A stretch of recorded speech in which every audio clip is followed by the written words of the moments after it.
کاتژمێر 11 شەوە و زەوی لە ژێرپێی مەغریبەکاندا خراپ لەرزی.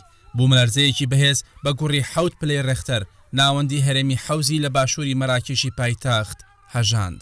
زیانێکی زۆری گیانی مادی لەکەوتەوە و تا بەیانی خەو لە چاویان زڕا.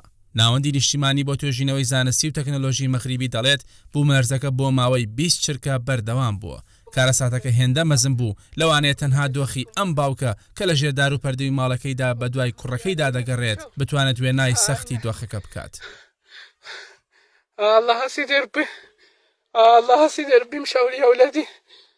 دەسێ ڕووپێوی جیۆلۆجی ئەمریکی دەڵێت لە ساڵی 1900ەوە واتە زیاتر لە سەدەیەک بوومەلەرزەی وا لە مەغریب ڕووی نەداوە. ناوەندی بوومەلەرزەکە چیای ئەتلەس بووە بە قوڵایی 18 کیلۆمەتر و نیو.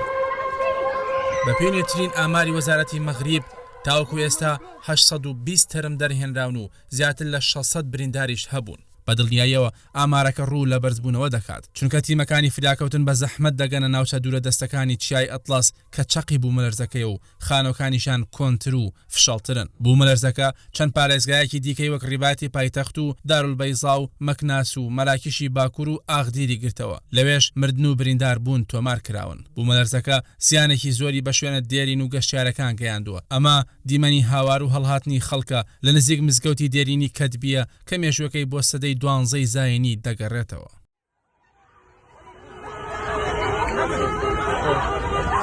جێگەی ئاماژەیە کە شوباتی ساڵی 2004 بوومەلەرزەیەک بە گوڕی 6.3 پلە ڕێختەر پارێزگای حەسیمەی مەغریبی هەژاند و بەهۆیەوە 628 کەس گیانە لەدەستدا و ناوچەکەی وێران کرد. هەروەها لە شوباتی 1960دا بوومەلەرزەیەک شاری ئەغادێری هەژاند و بەهۆیەوە 12,000 کەس لە شارەکە مردن، واتە 1 لە سەر 3 دانیشتوانەکەی.